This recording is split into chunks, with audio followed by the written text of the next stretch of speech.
Hi, it's Maria, and this is part 32 of Forgiveness to Love. And this is where my life exposed here. And so this one is page 15 of my forgiveness list. And one of the subtitles is Daddy's a Hitman. And so, anyway, I wanted to start off with a Martin Luther King quote, which, I think he was just brilliant. And the quote that he had was, excuse me, injustice anywhere is a threat to justice everywhere. And isn't that just so very true?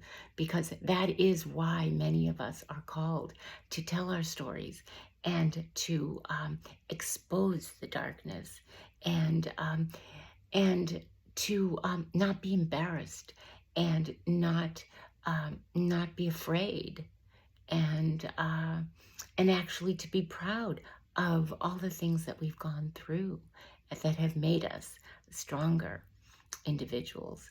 And so many of us have been targets of the dark, yet we had no idea that others were obsessing over us and certainly not planning to do us in, right? I mean, that's a new level in evil, I'd say.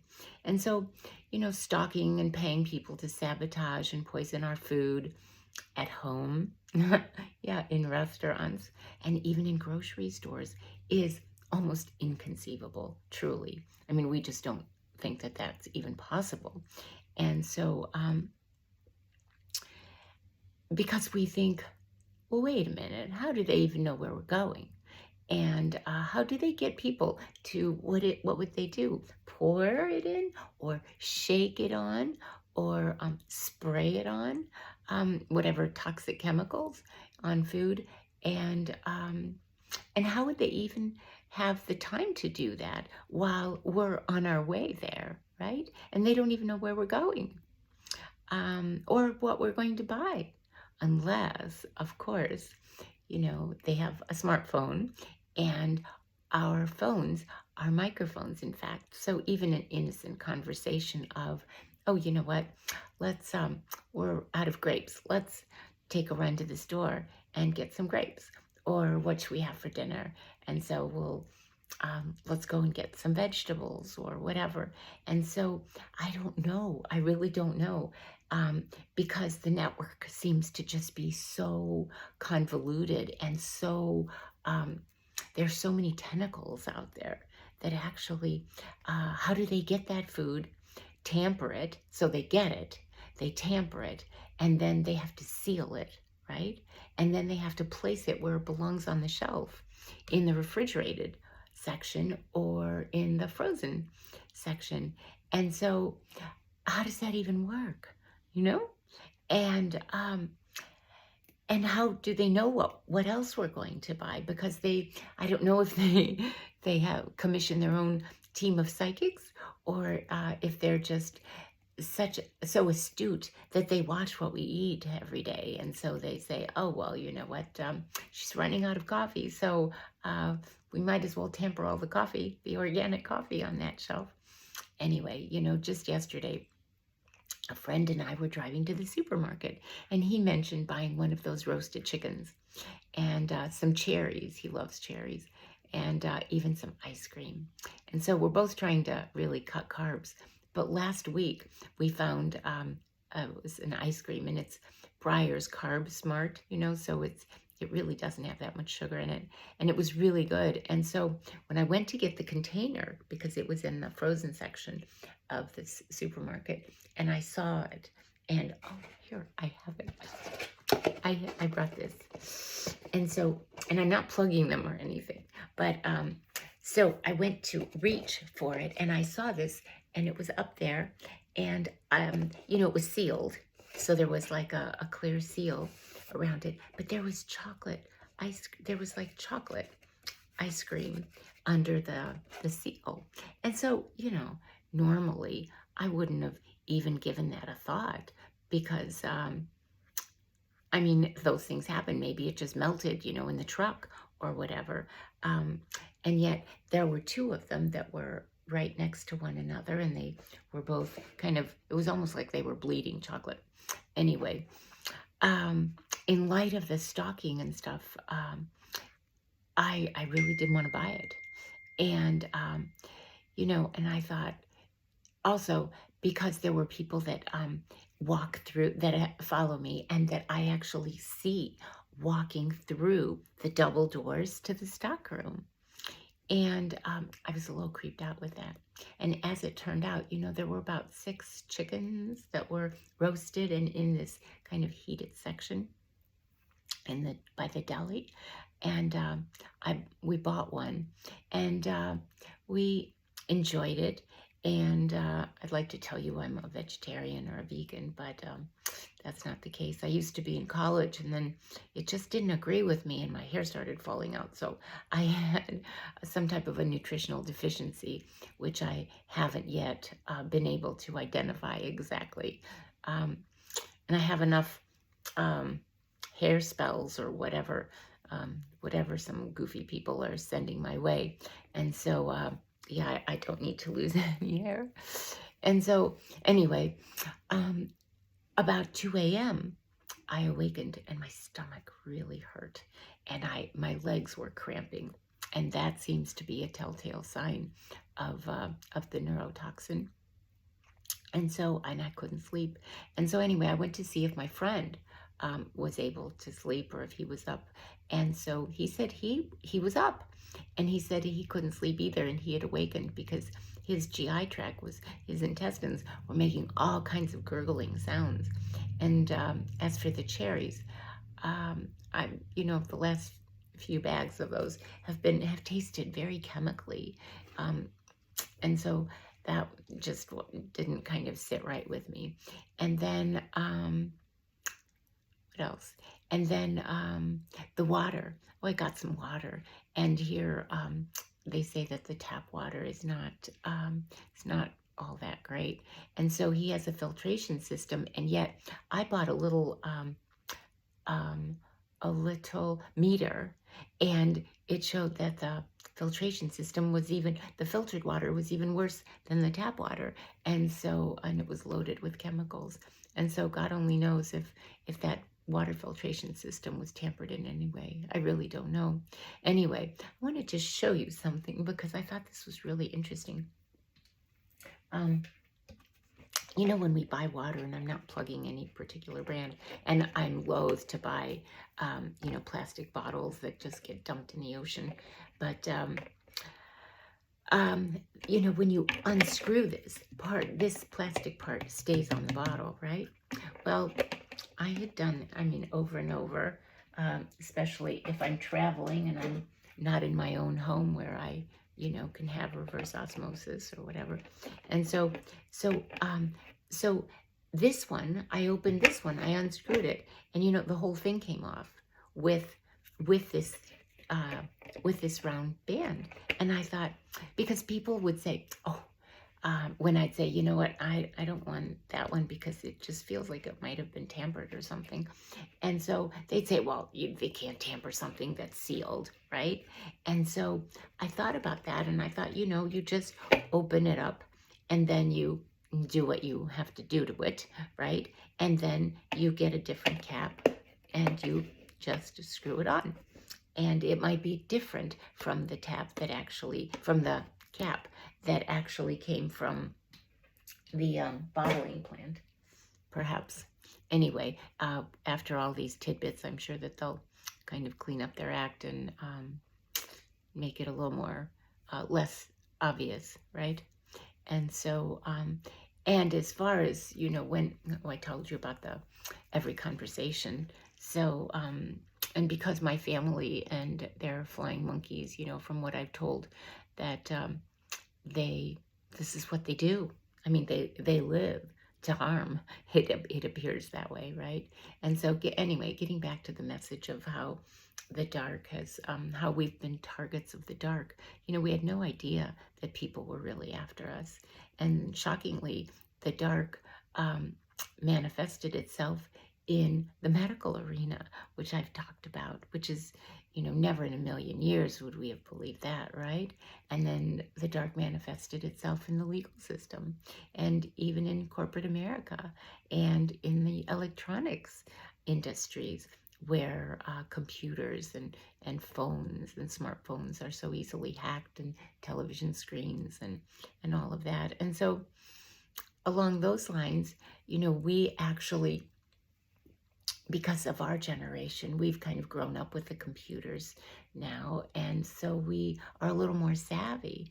But for our parents' generation, where all of a sudden they have to deal with it now, and yet they didn't grow up using those computers, and so and seeing all the progress that's been made electronically. And so remember the rotary phones? Well, yeah. Um, some of our families had those. And so anyway, my mom and dad had no idea that they were targets. I mean, that was just like the most ridiculous thing they had ever heard. The closest they could think of that is like either Perry Mason or an Alfred Hitchcock movie, because it's just bizarre. And anyway, my parents, were beautiful people, and they were kind, and they were loving, and they were smart, and they worked so hard and did what they could to make the world a better place. And like many of you, right? And so what if they had money? That's a good thing, right? And so it's not a crime, and it's certainly not a reason to kill someone, right? And actually, their wealth was a blessing, not a punishment. And so, yet, they were punished virtually daily for that. And in fact, I do believe that they were blackmailed. When my dad was hidden from me from the hospital and hospitalized for 6 weeks. And I had no idea where he was, and no one would tell me. And then he suspiciously died within about an hour of my finding him, right? And so, and my mom, was stuck in a memory care assisted living cottage until she wasn't given any food or water for 17 days. And so, I bet a lot of the money in their trust and their will and other estate documents, were manipulated while they were vulnerable and incapacitated. You see the sign. I mean, I guess it was in some movies or something, but I mean, you see the poor older man laying in a hospital bed or something, and someone saying, "Here, sign this," and he's totally out of it, but they kind of hold his hand, and he kind of scribbles. And so, while my parents lived in their condo on the beach, they couldn't even have a phone call without echoes and static and dropped calls. And, I mentioned that I think the goal was for the three of us, my mother, my father, and me, to be pushed to the edge. And so I happened to, thank God, I escaped to Florida after an attempted burglary and possibly murder, attempted murder, on my daughter Melissa's birthday, 15th birthday. And so, again, I'm talking about the holidays. And so, yeah, just ridiculous things happen on holidays. And so whoever strategizes those is a very sick individual, actually. But I called the police, and they came in the middle of the night and told me it was most likely a professional setup, because the cameras to the front door of the outside door to this building, where I was living in a condo in this building in a little suburb called Lake Forest, north of Chicago. And so the cameras that were pointing to the front door weren't working. And then there were also cameras in the hallways, and those weren't working. And they were turned off. And so it kind of reminded me of the Phoenix, Arizona extra space storage, where I talked about that. I think it was in 29, actually, where I think I called it easy space instead of extra space. But anyway, in terms of the condo, there were no footprints in the snow. And that was one of the first things that the police noticed. And they concluded that someone was probably put in one of the vacant condos in the building that was vacant and for sale, so that they wouldn't have to go outside, so that there wouldn't be a trace of them. And when the children heard of that, they mentioned that the exes current wife was selling real estate, and maybe she had keys to an extra unit there. Anyway, we don't know. We don't know what happened, but someone was banging the door to the point that he was going to break the door down, and so it was that horrific. And so they concluded that they thought it was probably going to be set up as a burglary, and then a burglary gone, gone mad or whatever. And yeah, it was not going to be good. Anyway, the following day, and Melissa and I didn't sleep that night at all. We just sat there on the floor just staring at that front door. But I did go to the FBI, and they suggested I leave. And I was so torn because Chicago is a city I loved, and I was born there. I was born at Rush Presbyterian St. Luke's Hospital, where my dad was doing his residency. He was working there. And then I went to Evanston. I went to Northwestern, and I lived in Evanston all those years. And then after I got married, I lived in Lincoln Park, across from the zoo, and then spent 25 years at in the suburbs on the North Shore, and that was beautiful. And so, how could I leave my children? How could I leave my friends and my neighbors and everyone I knew? That was the life I knew, and yet. What do we do when we're faced with such a setup like that? And so we're literally traumatized, and we don't think about what we're losing. We think about surviving, right? We think about protecting ourselves, and that's what we should be thinking about. And so, and leaving the children was just the most horrific thing. And Melissa actually was at a basketball practice, and so I went straight to her school because this happened on a Friday. Thursday had been her birthday, and then the next day I went downtown for my meetings, and then I went to see Melissa, and I had to break the news to her, and I mean, I was just really horrified and deeply saddened, and so was she. She was in shock that I told her I had to leave, and that she would spend the weekend with her father and the housekeepers and stuff, and I had arranged for her to spend the weekend with one of her friends and her friend's parents, but had to think clearly and quickly, right? And so they told me to just go home and grab my things and head to O'Hare for DFW, and I did. And fortunately, the headquarters to my organic skincare company that were based in Dallas. And that's where Son went to college. And so we could be together there one weekend a month.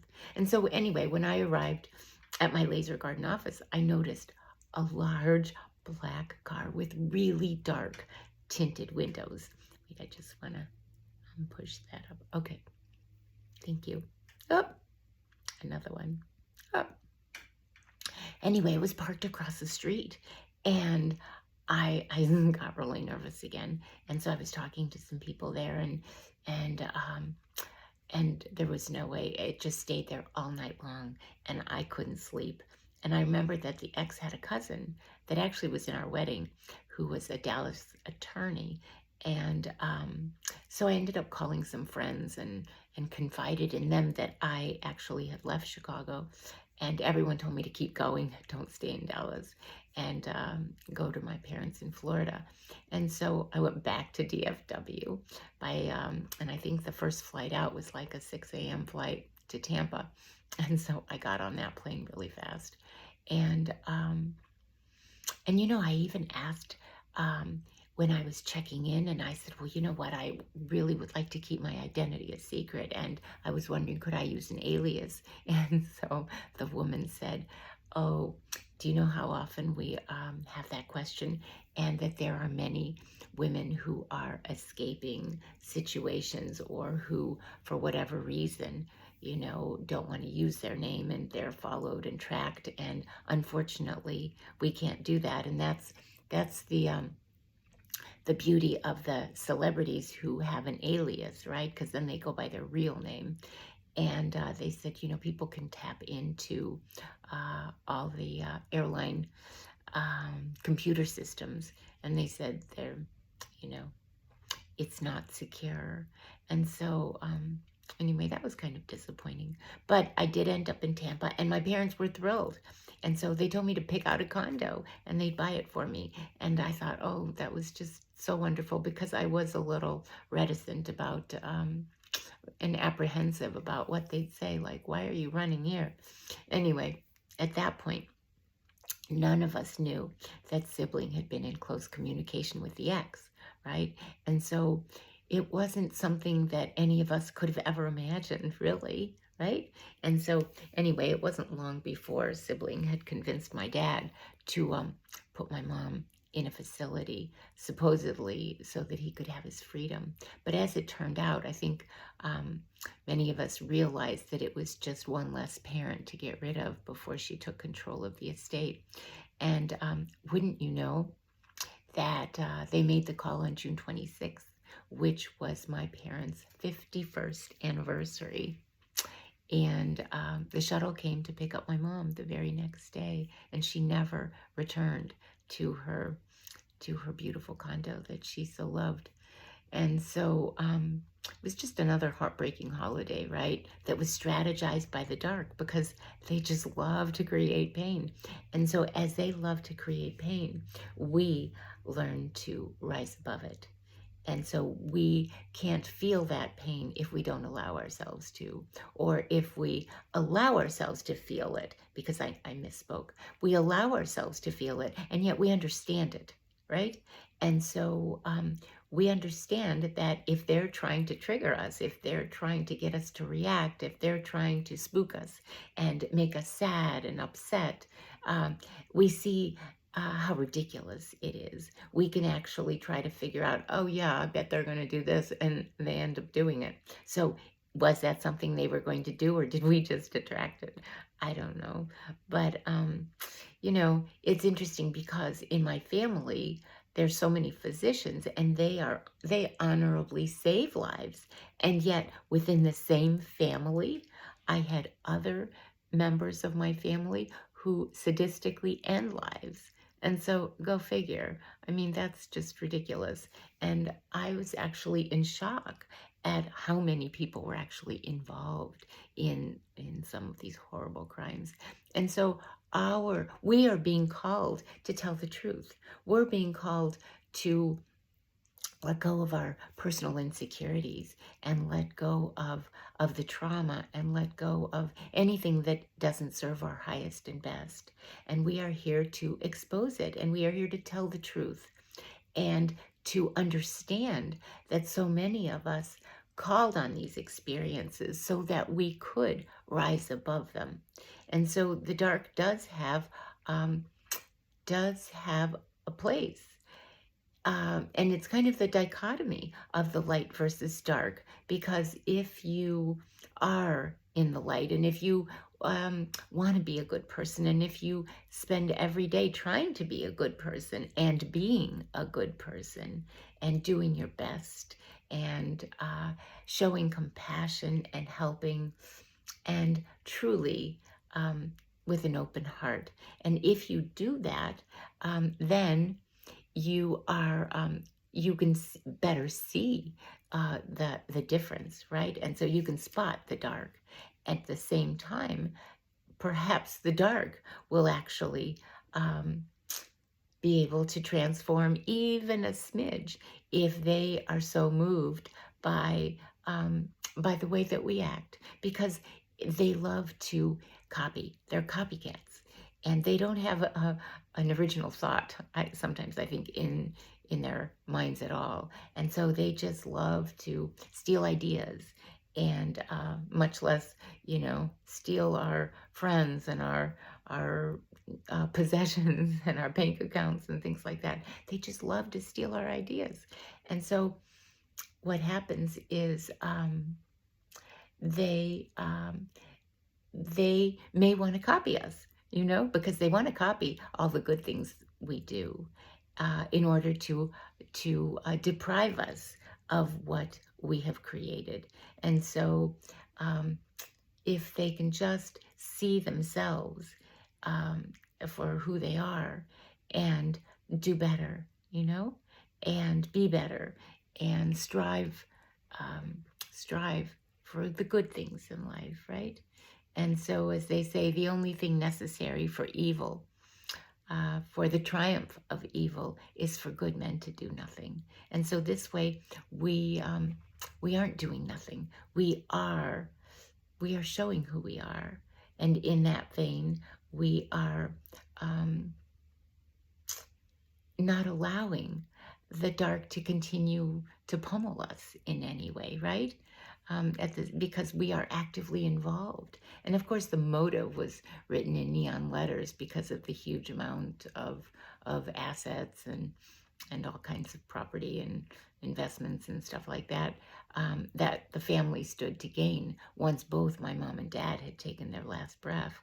And so I wondered what kind of person would take that bait and that karma, right, for their families, especially their children, young and old, because, karma doesn't forget.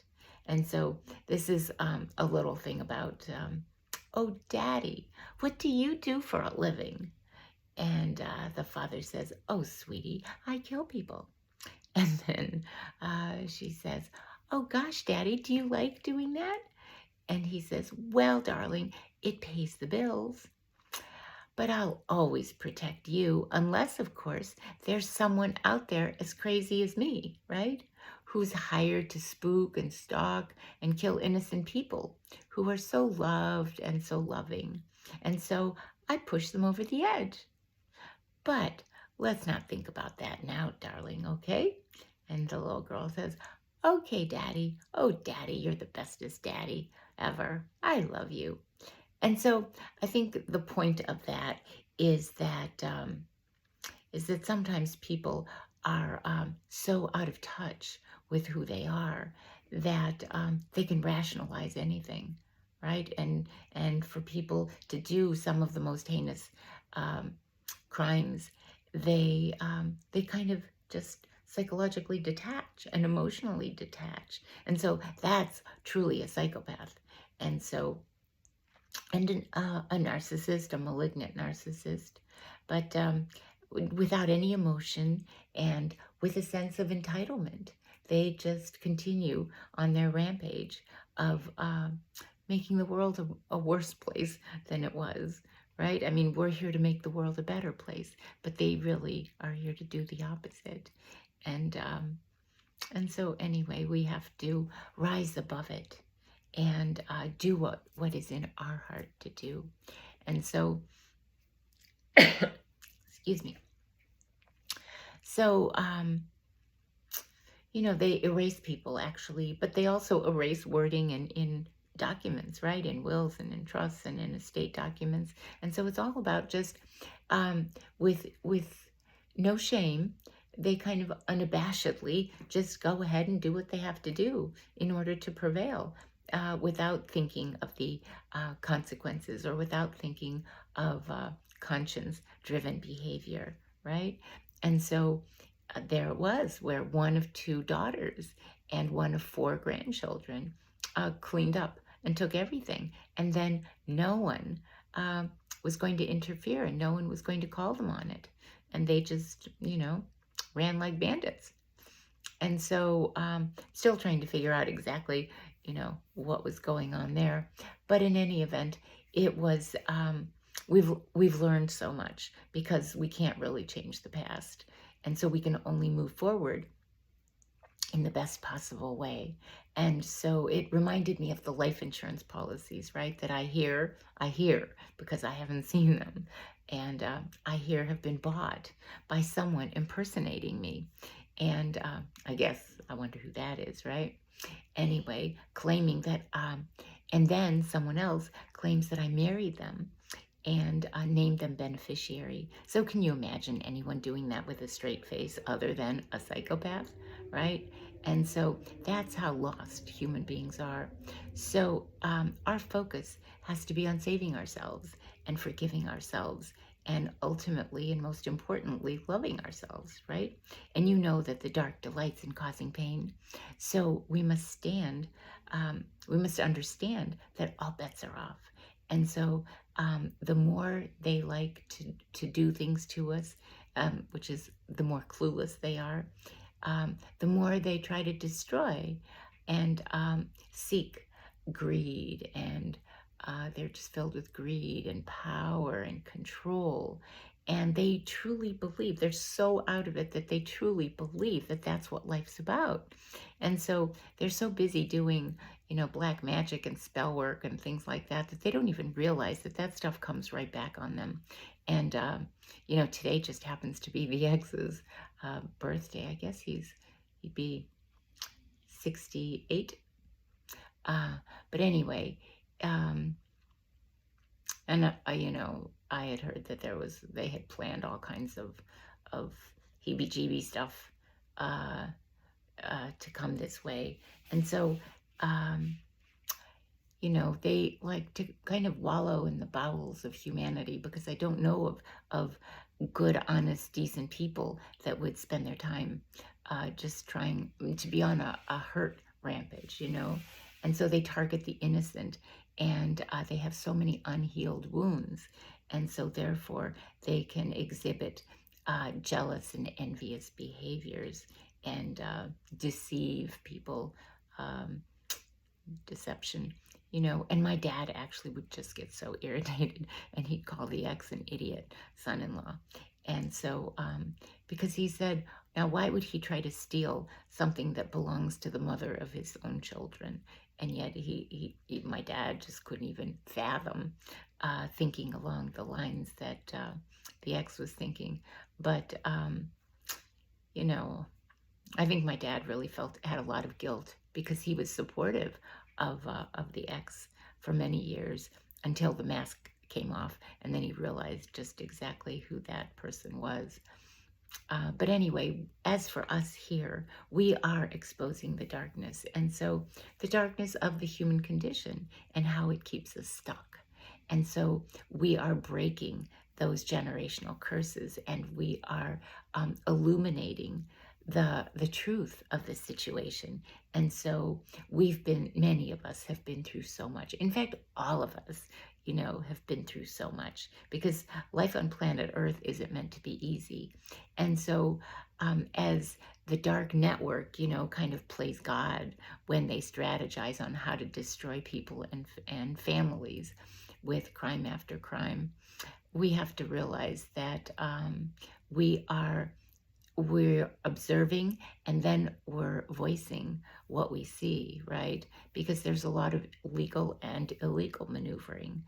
And it just appeared that there was such a mockery made of families, and of medical care, and of the legal system, and of corporate America. True. And so it's almost, what do we do when the world around us, it falls apart? And so we have to remember that we truly are divine beings, and we can overcome this and more. And that's really why we're here, because we are here to follow the path of our soul, the agenda that our soul has for our incarnating here at this particular time, right? There are no accidents, there are no surprises. This is why we are here. And so if we want to just kind of abandon that and go on our way and create all kinds of issues for us as we exercise our own free will, that is in direct opposition to what the divine has guided us to do, then it's like opening up a can of worms. And so we need to really understand that we have a purpose here. And whether it is forgiving other people, and then when you forgive them, then you can love them, and unconditionally love them. Doesn't mean you have to have them in your life, and it's probably a good idea not to have them in your life. And yet, especially when people cross boundaries, and they don't need to show you more than once who they are, and then believe it, and then move on. But at the same time, each time we are faced with that situation, we realize, hey, I don't have to deal with that anymore because I get it. And so I'm not running to them and I'm not playing their game, because that's what it is. It's just a game to many people. And it's all about triggering. It's all about getting a reaction. And then they just go, yay, yay, yay, you know. Oh, she's mad. Oh, she's crying. Oh, you know, we got her. She's shocked. She's hurt. She's whatever. And so the formula is that, you know, we're not going to fall for any real or imagined boogeymen, right? And there's nothing to touch us when we have love in our heart and when we realize the divinity that we have within us. And so anyway, thank you for being here, and remember to love yourselves. And I am so grateful for you being on this channel, and I truly would love to hear if any of this is really resonating with you, and if you're learning anything from it, and if you're using any of it. I would so appreciate that. And so if you'd be so kind as to like, share, and subscribe. I hear other people on their videos talk about that, and I've never really thought about that. But just lately, people have kind of put that in my ear. And so I'm asking you if you wouldn't mind doing that. That would really help me. And so, so now we'll go to number 32, part 33. And please know that I wish you a beautiful day and a day filled with the most amazing miracles. And I love you.